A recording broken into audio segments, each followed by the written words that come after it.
ಶ್ರೀವತ್ಸ ಅವರು ಹೇಳಿರುವಂತದ್ದು ಎಲ್ಲಾ ಜನಾಂಗದವರು ಒಟ್ಟಿಗೆ ಇರಬೇಕು. ಜಾತಿ ಜಾತಿ ಎತ್ತಿ ಕಟ್ಟುವಂತ ಕೆಲಸ ಮಾಡ್ತಾರೆ ಯಾರು ತಿರ್ಚಲಾಗಿದೆ. ಅದು ತಪ್ಪು ಅರ್ಥ ಮಾಡ್ಕೋತಾ ಇದಾರೆ. ದಯವಿಟ್ಟು ತಪ್ಪು ಅರ್ಥ ಮಾಡ್ಕೋಬೇಡಿ. ಏನಾಗಿದೆ ಅಂತಂದ್ರೆ ನೋಡಿ, ತಪ್ಪು ಅರ್ಥ ಮಾಡ್ಕೋಬೇಡಿ.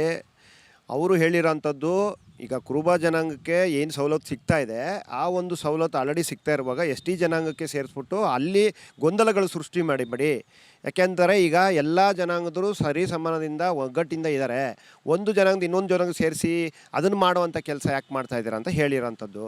ಈಗ ತಪ್ಪು ಅರ್ಥ ಮಾಡ್ಕೊಬಾರ್ದು. ಯಾಕೆ ಕಾಂಗ್ರೆಸ್ ಮುಖಂಡರುಗಳು ಇದ್ರ ಬಗ್ಗೆ ಸ್ವಲ್ಪ ಗಮನ ಹರಿಸ್ಬೇಕು.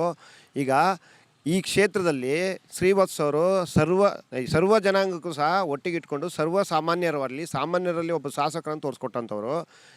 ಇಡೀ ಶ್ರೀವತ್ಸ ಅವರು ಇವತ್ತು ಮೂಢ ಹಗರಣವನ್ನು ಹೊರಗಡೆ ಎಳೆದಿದ್ದ ಪರಿಣಾಮ ಅವ್ರನ್ನ ಈ ಕ್ಷೇತ್ರದಲ್ಲಿ ಯಾವ ರೀತಿ ಟಾರ್ಗೆಟ್ ಮಾಡ್ತಾ ಇರೋದ ಇದೇ ಮುಖ್ಯಮಂತ್ರಿಯಾದ ಸಿದ್ದರಾಮಯ್ಯನವರಂತ ಗಮನಿಸಬೇಕು. ಯಾಕೆ ಅಂತಂದರೆ ಇವತ್ತು ಈ ಒಂದು ಕೃಷ್ಣರಾಜ ಕ್ಷೇತ್ರಕ್ಕೆ ಸಿಗಬೇಕಾದ ಸವಲತ್ತು ಕಳೆದ ಒಂದು ಬೊಮ್ಮಾಯಿಯವರ ಸರ್ಕಾರದಲ್ಲಿ 45 ಕೋಟಿ ಒಳಚರಂಡಿ ವಿಚಾರವಾಗಿ ಒಂದು ಸ್ಯಾಂಕ್ಷನ್ ಮಾಡಿ ಮೈಸೂರು ನಗರ ಪಾಲಿಕೆಗೆ ದುಡ್ಡು ಬಂದಿತ್ತು.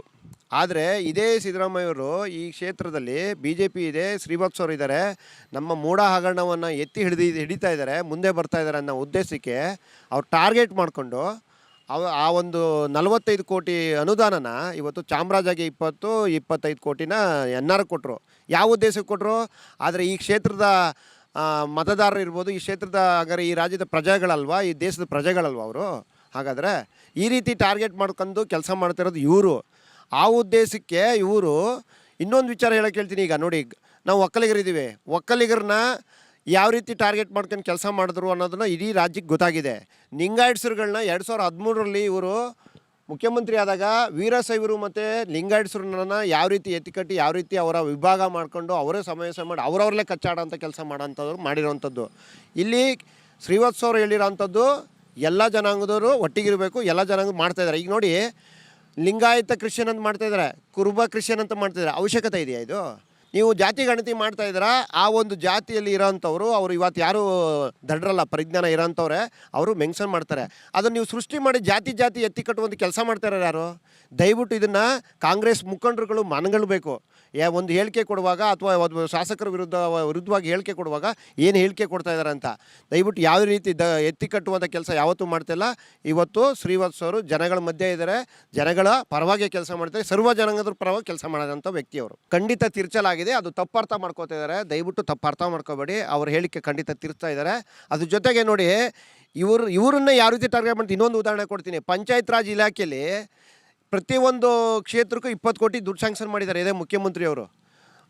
ಪಂಚರಾಜ್ ಅದಕ್ಕೆಲ್ಲಿ ನಮ್ಮ KR ಕ್ಷೇತ್ರ ಗ್ರಾಮೀಣ ಭಾಗ ಬರಲ್ಲ, ಗ್ರಾಮೀಣ ಇಲ್ಲ ಅನ್ನೋ ಉದ್ದೇಶಕ್ಕೆ ₹1 ದುಡ್ಡು ಕೊಟ್ಟಿಲ್ಲ. ಅನುದಾನವನ್ನು ಕೊಡದೆ ಉದ್ದೇಶಪೂರ್ವಕವಾಗಿ ಇವರು ಟಾರ್ಗೆಟ್ ಮಾಡ್ತಿರೋದು ಈ ಒಂದು ರಾಜ್ಯದ ಮುಖ್ಯಮಂತ್ರಿ, ಈ ಒಂದು ಸರ್ಕಾರ. ಆಯಿತಾ? ಇವ್ರನ್ನ ಏನಕ್ಕೆ ಯಾವ ರೀತಿಲೂ ಸಹ ನಮ್ಮ ಶ್ರೀವತ್ಸ ಅವ್ರನ್ನ ಬಗ್ಸೋಕ್ಕಾಗ್ತಾಯಿಲ್ಲ, ಯಾರನ್ನೂ ಅವ್ರನ್ನ ಇದು ಮಾಡೋಕ್ಕಾಗ್ತಾಯಿಲ್ಲ ಅಂತ ಇದೊಂದು ಹೇಳಿಕೆಗಳನ್ನ ತಿರ್ಚಿ ಏನಾದ್ರು ಇವ್ರನ್ನ ಟಾರ್ಗೆಟ್ ಮಾಡ್ಬೋದು, ಇವ್ರನ್ನ ನಿಲ್ಲಿಸ್ಬೋದು, ಇವ್ರ ಹೇಳಿಕೆಗಳನ್ನು ತಡೆಗಟ್ಟಬೋದು, ಇವ್ರನ್ನ ಹೋರಾಟ ತಡೆಗಟ್ಬೋದು ಅನ್ನೋದು ಯೋಚನೆ ಮಾಡಿದರೆ ಅದು ಖಂಡಿತ ಸುಳ್ಳು. ಜನಗಳ ಮಧ್ಯೆ ಇದ್ದಾರೆ, ಅವರು ಯಾವತ್ತಿದ್ರೂ ಸಹ ಸರ್ವ ಜನಾಂಗದ ಪ್ರೀತಿಸುವಂಥವ್ರು, ಸರ್ವ ಜನಕ್ಕೆ ಏನು ಸವಲತ್ತು ಸಿಗಬೇಕು ಖಂಡಿತ ಹೋರಾಟ ಮಾಡೋಂಥವ್ರು. ಹಾಗಾಗಿ ಇದನ್ನು ತಿರ್ಚಬೇಡಿ, ಇದನ್ನು ದಯವಿಟ್ಟು ಮನಗಣಬೇಕು ಕಾಂಗ್ರೆಸ್ ಮುಖಂಡರು ಅಂತ ಈ ಮೂಲಕ ಹೇಳಿಕೆ ಕೊಡ್ತೀನಿ. ಅವಶ್ಯಕತೆ ಇಲ್ಲ, ಕ್ಷಮೆ ಕೇಳೋಂಥ ಅವಶ್ಯಕತೆ ಇಲ್ಲ. ಯಾಕೆಂದರೆ ಇದು ತಿರ್ಚಿರೋಂಥದ್ದು. ನೋಡಿ, ಕುರುಬ ಜನಾಂಗಕ್ಕೆ ಇಡೀ BJP ಪಕ್ಷ ಇರ್ಬೋದು ಯಾವ ರೀತಿ ಘನತೆ ಗೌರವ ಕೊಡ್ತಾ ಇದೆ, ಯಾವ ರೀತಿ ಅವ್ರು ಗೌರವ ಕೊಡ್ತಾ ಇರೋದು ಇಡೀ ರಾಜ್ಯಕ್ಕೆ ಗೊತ್ತು.